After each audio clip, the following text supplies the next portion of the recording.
premier mot que tu lis dans mon dossier de presse, c'est photographe et malvoyant. Et la première fois que je l'ai lu, c'est violent, mais en fait, c'est la réalité. Je vais pas cacher aujourd'hui que j'ai une maladie qui est considérée comme handicap. Et en fait, c'est des mots qui ont un sens quand même assez lourd et qui sont forts, en fait. Et dans ma famille, c'est vrai qu'on n'avait jamais employé ces termes-là. Ça pose tout de suite un truc ouais, assez lourd, tu vois. Donc je peux comprendre que mes parents n'aient peut-être jamais voulu employer ces termes-là. Et moi, en tant que personne touchée, bah t'as pas envie de te mettre dans une case handicapé. Mon métier de photographe, c'est un bon exemple de résilience et de détermination pour faire des choses où, a priori, j'étais pas prédestiné.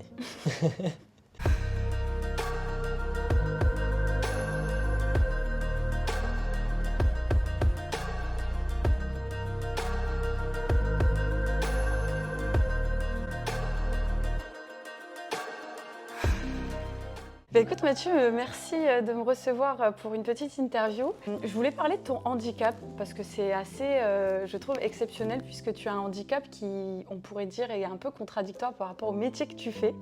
Oui. Est-ce que tu peux nous parler un petit peu de ce handicap ?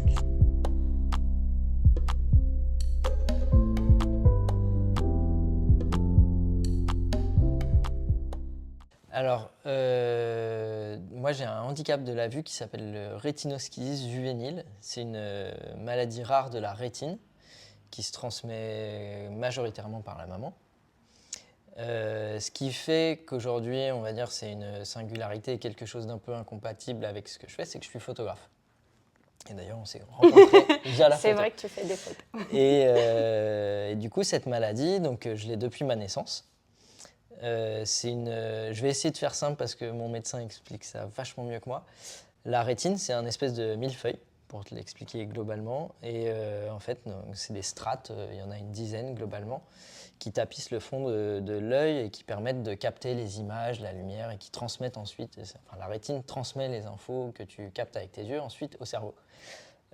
Moi, lorsque je suis né, en fait, j'ai des kystes qui se sont formés au sein des couches de la rétine sur mes deux yeux et qui ont altéré ma vue de manière différente sur les deux yeux. Mon œil gauche est partiellement aveugle et mon œil droit, je vais dire très diminué, mais il voit tout de même suffisamment pour que je puisse faire de la photo. Voilà. Et plein d'autres activités, mais là, on se concentre surtout sur la photo. C'est hyper dur pour moi d'expliquer ce que je vois, parce que c'est souvent une question qu'on me pose, comment tu vois en fait ? Qu'est-ce que tu vois ? Est-ce que c'est de près ? Est-ce que c'est de loin ? En fait, tu vois, c'est un truc, avec le temps, je pense que j'ai compris qu'il y a des choses que je ne peux pas expliquer. Et souvent, je retourne la question à quelqu'un qui voit bien, et toi, qu'est-ce que tu vois ? Et en général, les gens même qui voient bien ne sont pas tellement en mesure de me dire je vois ça, ou je vois mieux ça, ou je vois moins bien ça. Moi, en fait, tu vois, cette question, moi, je l'ai beaucoup posée à mon médecin. Et il me dit, en fait, tu ne peux pas expliquer ce que tu vois parce que tu n'as pas de référentiel différent. Tu vois, enfin, j'ai pas eu un moment de ma vie... Comme tu es né avec... vu que je suis né avec, en fait, j'ai pas eu un moment de ma vie, une période où j'ai bien vu et que ça a dégénéré avec le temps et qu'aujourd'hui, je vois moins bien. Depuis le début, je vois mal, en gros. Et du coup, c'est impossible pour moi d'expliquer ce que je vois ou ce que je ne vois pas. Je sais que j'ai des déficiences, ça c'est sûr. Comme je te disais, mon œil gauche, en fait, c'est l'œil sur lequel la maladie est beaucoup plus prononcée. Donc ma maladie, elle est complètement rétractée sur un côté. Donc ma rétine est complètement déchirée en fait sur la partie intérieure de mon œil gauche. Donc en fait, mon champ visuel est altéré, ça c'est un fait. C'est quelque chose que je peux expliquer. Et mon œil gauche, il est tellement malade qu'en fait, il n'a jamais appris à lire ou à reconnaître des visages ou quoi. Donc si demain je perds mon œil droit, je ne sais plus lire. Donc ça, c'est un truc qui est très, très étrange quand tu es adulte et que tu sais lire justement et que tu sais reconnaître des gens. En fait, c'est ta rétine qui fait ça. La rétine, les médecins disent souvent, et l'analogie est plutôt chouette avec ce que je fais, c'est que c'est comme un capteur en fait, d'un appareil photo, c'est ce qui capte les infos. Et vu que mon œil gauche, il est trop malade, en fait, le cerveau ne s'est pas développé. Et du coup, la lecture, notamment, c'est quelque chose que tu apprends entre 0 et 7 ans. Et moi, en fait, cette partie-là, elle n'a jamais fonctionné.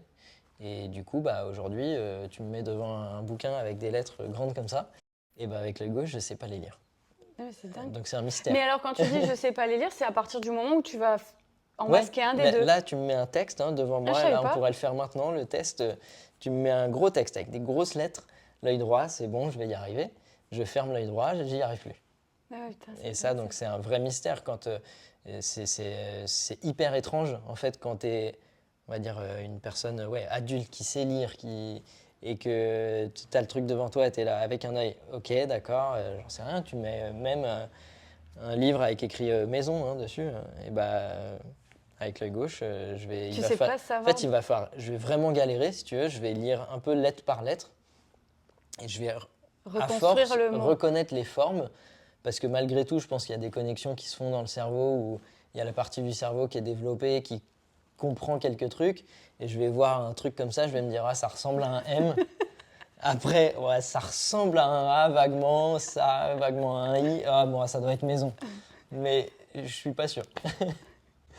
Donc voilà, donc c'est tout ça pour dire que expliquer ce que je vois, c'est très compliqué parce que j'ai pas de référentiel à la base où j'ai bien vu à un moment de ma vie.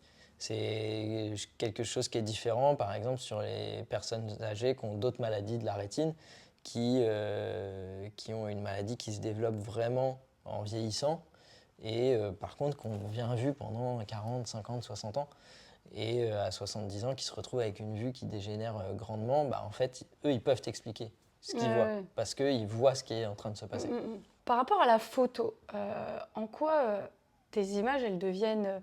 Enfin, je veux dire, tu as des images avec énormément de précision. C'est un peu ton truc, la précision, voir des détails en termes de couleurs, de formes, de géométrie. Mm. C'est assez particulier puisque avec ce que tu as, normalement, cette forme de précision, elle... Non, bah alors bon, je sais pas, c'est précis, mais j'y vois rien, donc j'en sais rien. Euh, En fait, je pense que c'est assez marrant, on en parlera après, puisque tu es venu à mon exposition et que j'ai trouvé moi-même en regardant mes photos imprimées, exposées au mur, que c'était hyper révélateur de ce que j'aime photographier, dans la manière que j'ai de faire des photos. Effectivement, j'ai ce goût pour les lignes, les choses très graphiques mais très contrastées, où en fait c'est assez franc.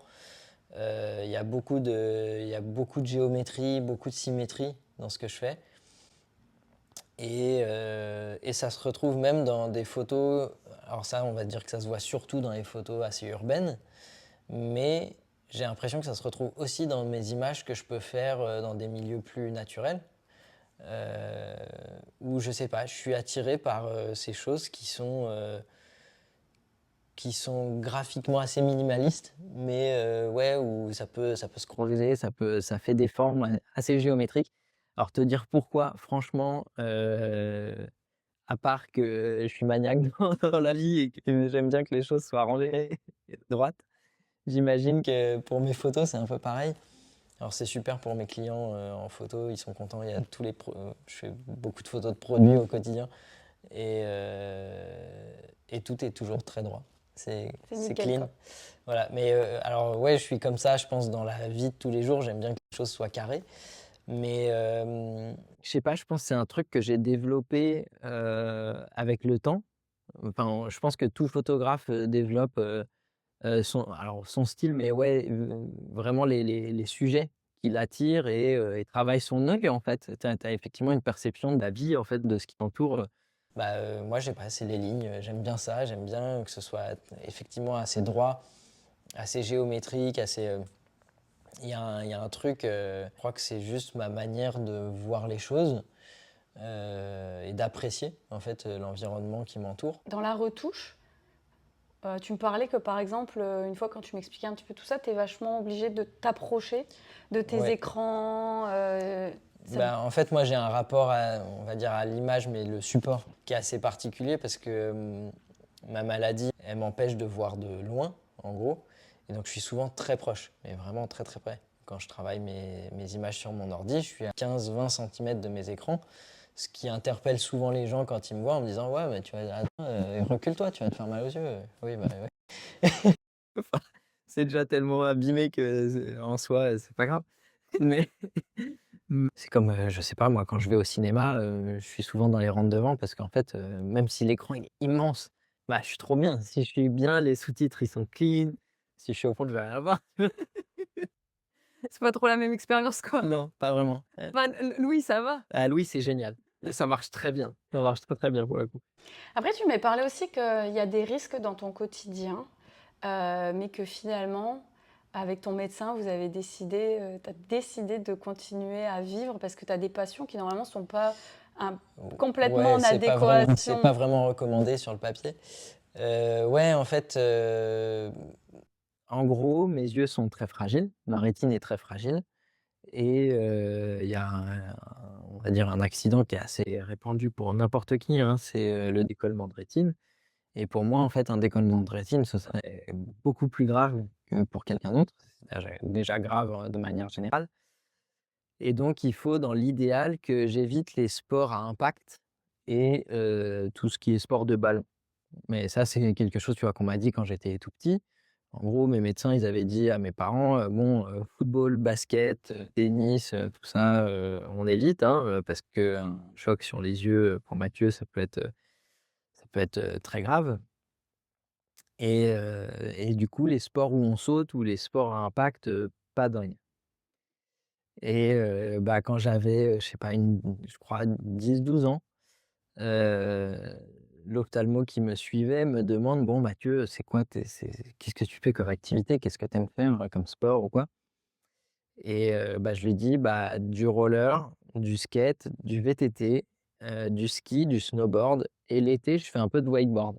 En wakeboard, quand tu prends des tôles, c'est violent et franchement, je me rappellerai toute ma vie et elle m'a regardé, elle m'a dit: «Bah, continue, vis ta vie parce qu'en fait, tu vas pas t'empêcher de faire ce que tu aimes, à cause de tes yeux, ce serait trop dommage» et je crois que c'est effectivement un truc qu'on a un peu acté avec mes parents, c'est de pas me limiter, d'être prudent, de faire les choses avec précaution en prenant des précautions, mais pas me limiter.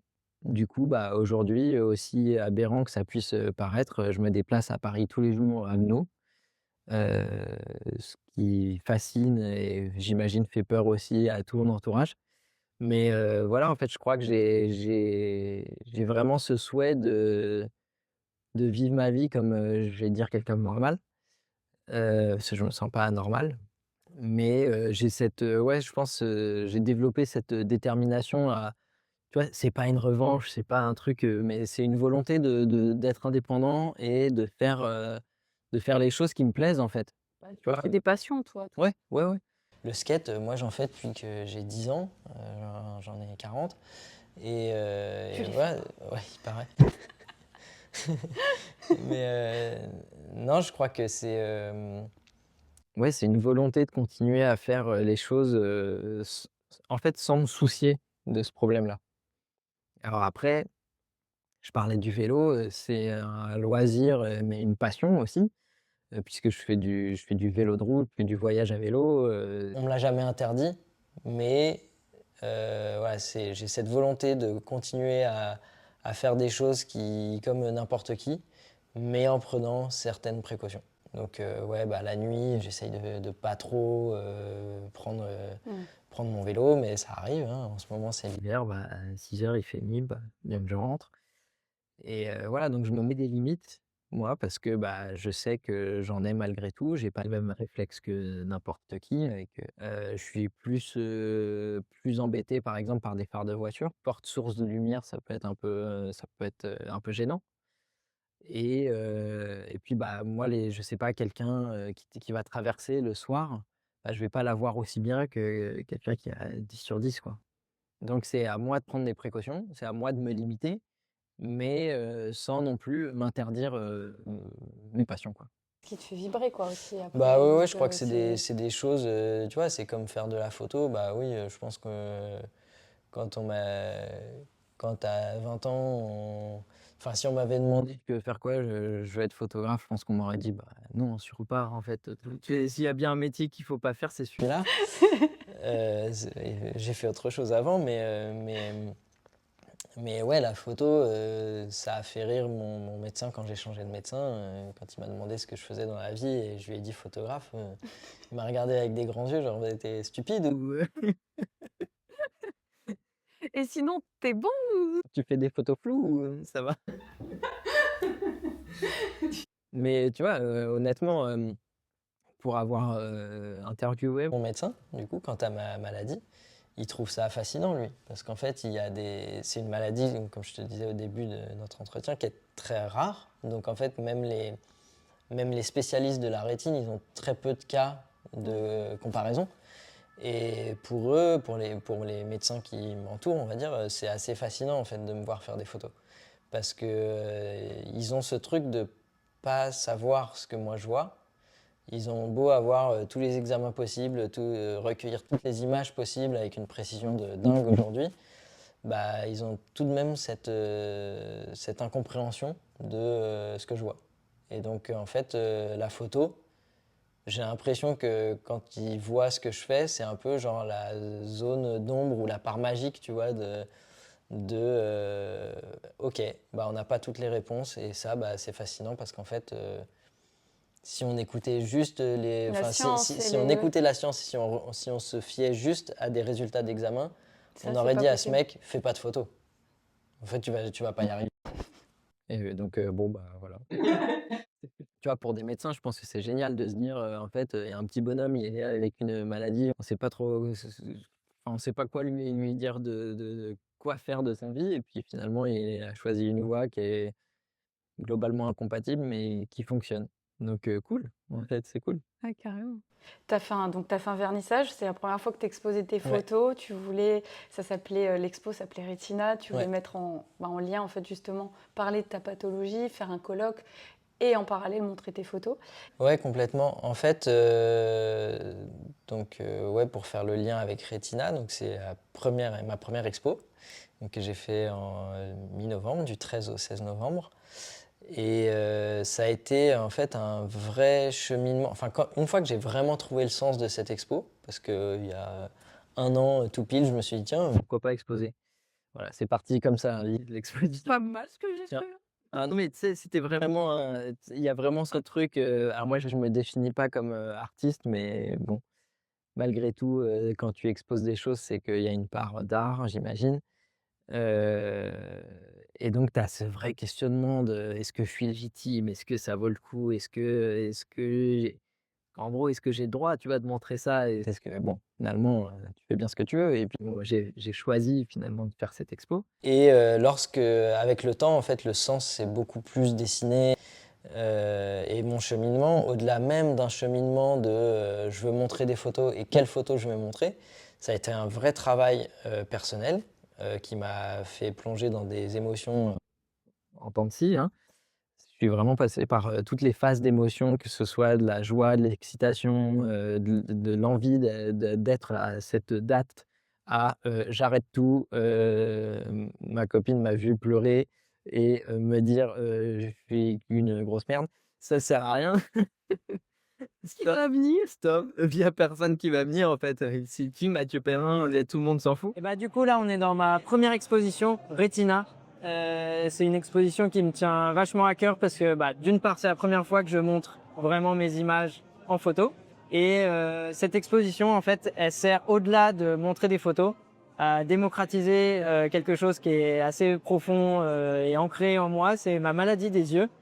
Et du coup cette expo elle est là pour parler du fait de photographier sans bien voir et surtout essayer de transmettre un message très optimiste aux gens qui peuvent être confrontés au handicap de la vue. Se dire que bah, on peut accomplir des choses super malgré, quelque chose qui pourrait être sur le papier incompatible. Cette photo-là, c'est une photo qui représente vraiment bien ce projet. C'est une photo que j'ai prise très rapidement dans les Pyrénées. C'est exactement ce que j'aime dans la photo, c'est l'instantanéité et à la fois la précision. Ce qui peut paraître incompatible avec mes yeux, parce qu'on se dit que je vois pas grand-chose. Mais du coup, là, si on y fait attention, c'est une photo qui est parfaitement centrée. Ah bah oui, là, avec ces lignes. Tu vois, tu as une pierre en premier plan qui s'aligne parfaitement avec la montagne qui est derrière. Et du coup, je trouvais qu'elle faisait vraiment sens ici. Et Retina, ça paraît plutôt évident puisque j'ai une maladie génétique de la rétine. Et le logo qui est là-bas, Ouais, peut-être que tu auras Ah, reconnu oui. ce que c'est. bien sûr. C'est les lettres qu'on a chez l'ophtalmo. Exactement. C'est la typo qui est utilisée par les ophtalmos pour faire ce truc qu'on appelle une échelle de Monnoyer. Voilà. Ok, je savais pas le nom. Voilà. C'est assez grandiose de faire ce projet qui est un projet personnellement colossal et qui me fait poser plein de questions sur moi, sur mon avenir, sur mon passé et sur ma condition de photographe malvoyant que je vais défendre encore plus que tout maintenant. Voilà.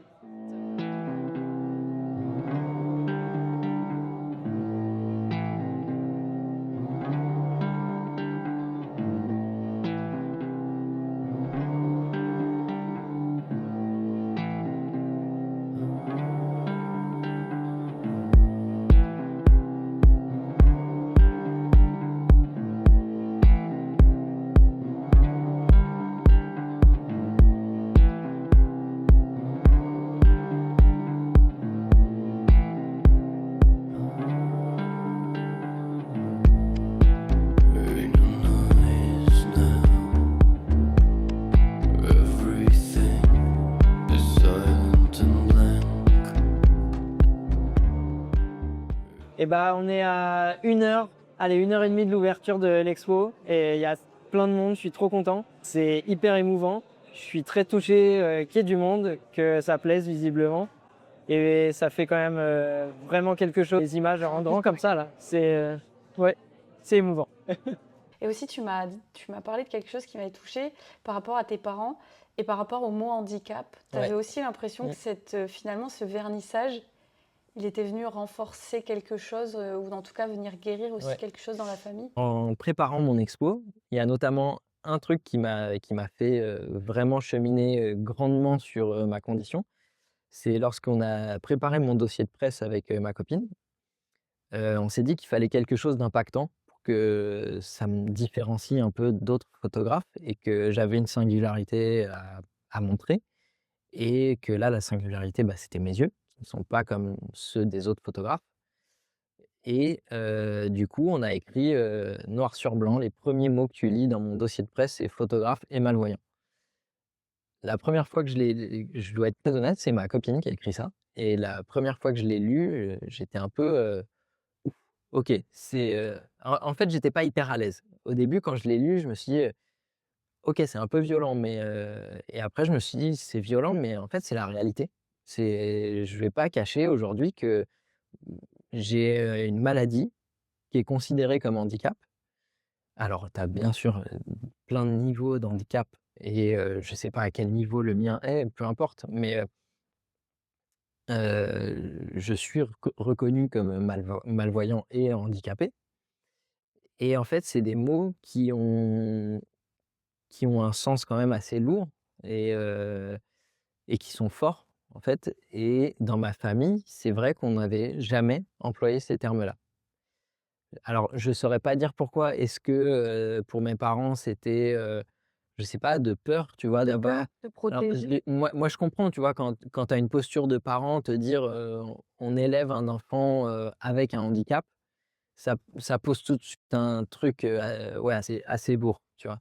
Donc, je peux comprendre que mes parents n'aient peut-être jamais voulu employer ces termes-là et moi, en tant que personne touchée, tu pas envie de te mettre dans une case, handicapé qui peut en fait, c'est nul parce qu'en fait, tout ça, c'est très, lié à notre société où Oui, qu'on voit, on met des images dessus. On voit un fauteuil roulant, je pense aussi dans ces ouais, en fait, c'est terrible, mais oui, je pense que, handicap, tu imagines, des choses assez terribles et qui vont être extrêmement dures et en fait, et je pense, tu vois, c'est pas idéal ce que j'ai, mais j'ai la chance d'avoir un handicap déjà qui se voit pas et qui m'empêche pas de vivre ma vie. Donc je suis malgré tout reconnaissant du fait de pouvoir faire, tout ce que je veux et bref pour ma famille, en fait, je pense que ça a été, je peux pas dire, dur, mais assez révélateur ouais, d'un process, tu vois? enclencher. Et peut-être que j'ai un peu mis les 2 pieds, tu vois, dans le plat et dire: «Bon, bah, là, faut y aller et on va en parler» et en fait, c'est OK d'en parler et heu en fait, moi, il y a plein de choses, auxquelles j'avais même pas réfléchi auparavant. Tu vois, notamment ma petite enfance, dont moi je me rappelle pas. En fait, moi, j'ai rencontré des gens, un couple de gens qui sont devenus des amis en septembre, qui sont devenus parents, il y a quelques mois d'un petit garçon qui a un cancer de la rétine et ils m'ont vachement questionné sur, la période où j'étais bébé et j'étais en incapacité complète de leur répondre. Évidemment, j'avais aucun souvenir et du coup, j'ai beaucoup questionné mes parents sur, bah, c'était quoi d'avoir un petit bébé, qui voit pas bien du tout et en fait le cheminement a continué comme ça parce qu'en fait, ils ont dû m'expliquer. On a passé un long moment à discuter, tous ensemble, à la fois avec mon père et ma mère et je pense qu'on a ouais, c'est comme si j'avais f c'est soit j'allais dire, j'allais employer 2 expressions qui se contredisent un peu, mais j'allais dire: «J'ai ouvert une brèche», mais c'est plutôt j'ai fait cicatriser un truc, tu vois? De dire, «OK, on a mis les mots, c'est pas facile, mais ils sont là, ils sont réels, faut les accepter et il faut vivre avec» et c'est plutôt moi, je trouve ça plutôt bien qu'on ait fait ce cheminement qui est pas évident, je suis d'accord, mais qui répond à plein de questions. Tu vois? Moi, préparer cette exposition, ça a été, aussi faire, mon, process d'acceptation très personnel, très profond et aussi, notamment aller discuter avec mes médecins en dehors d'un contexte médical où à avoir mais 1000 questions à leur poser que j'avais jamais posées en ayant 40 ans aujourd'hui, tu vois? Où, je me suis en j'ai enfin j'ai mis les mains dedans quoi, si tu veux. J'ai Tu as un bon peu l'impression d'avoir, quelque part peut-être pas réécrit l'histoire, mais d'avoir remis des mots peut-être sur ton ouais, histoire sans toi, tu avais juste, bon, bah, c'est comme ça. ouais, c'est ça. Tu avais En pas fait, tracé le ouais, et puis comme je te dis, moi tu vois cette histoire de cheminement, c'est, quand j'ai expliqué mon expo et tout ça, ça a été vraiment un mot que j'ai beaucoup utilisé parce que je crois que c'est vraiment ça. C'est, essayer de comprendre davantage et de le vivre, de manière encore plus libérée, aujourd'hui et je crois que c'était une espèce de thérapie, tu vois? Cette année de réflexion sur mon exposition, ça m'a vachement aidé pour, accepter et être OK d'en parler et le dire très ouvertement et ne pas me sentir, jugé, tu vois? Ou ne pas craindre d'être, jugé, parce que, tu vas dire: «Bah, en fait, je suis malvoyant» et parce qu'il y a des contextes dans lesquels ça pourrait être compliqué, tu vois? Quand j'ai des clients, qui viennent, parce qu'ils me demandent des photos, leur dire: «Par contre, je vous préviens, je suis malvoyant», ils pourraient me dire: «Bah, n'importe quoi en fait». non, te redonne-nous le dos. Non, bah, en fait, non, rends-nous ton devis, on n'en veut pas. On va faire appel à quelqu'un d'autre et tu sais quoi? En vrai, je serais là: «Ouais, OK, allez-y, c'est pas grave».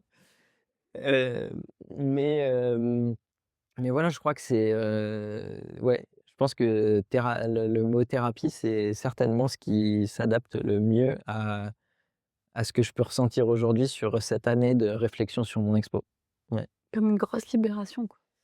Tu sens une forme de libération? Genre comme s'il y avait eu un Mathieu avant Alors et tout doucement ouais, parce a émergé un nouveau Mathieu. ouais, je pense que alors au-delà d'un moi différent, je pense qu'il va y avoir une différence de avant-après cette expo sur, sur le rapport que j'ai à ma maladie et effectivement l'acceptation de handicap. Je pense que même ça va m'amener tu vois, ça va amener des rencontres, ça va amener des projets avec des gens que j'aurais jamais imaginé, rencontrer en dehors du contexte de cette expo et donc ouais, je pense qu'il va y avoir un avant-après, moi différent, je sais pas Toi évolues et bah, mais un moi et une évolution, ouais, ouais. Un peu comme un Pokémon, en fait. Pour terminer cette interview, si tu devais conclure sur une note par rapport à ce, enfin, ce que tu as vécu ou tout ce cheminement, Ce serait quoi que tu aurais envie de laisser? Si tu pouvais laisser comme ça une note positive derrière toi, ce serait quoi? Dans mon cas très précis, c'est photographier sans bien voir, c'est possible. Et que un handicap, c'est pas forcément une limite et que on peut malgré tout faire des choses extraordinaires. Et je crois que mon expo et je crois que même mon métier de photographe, c'est un bon exemple de résilience et de détermination pour faire des choses où, a priori, j'étais pas prédestiné. Donc ouais, je crois que c'est le mot de la fin, ce serait juste si je peux donner un tout petit peu d'espoir à des gens qui se sentent pas en mesure de réaliser des choses, faut se battre un peu et on peut faire des choses magnifiques. Merci beaucoup. Merci à toi. Allez, Oui. shooting.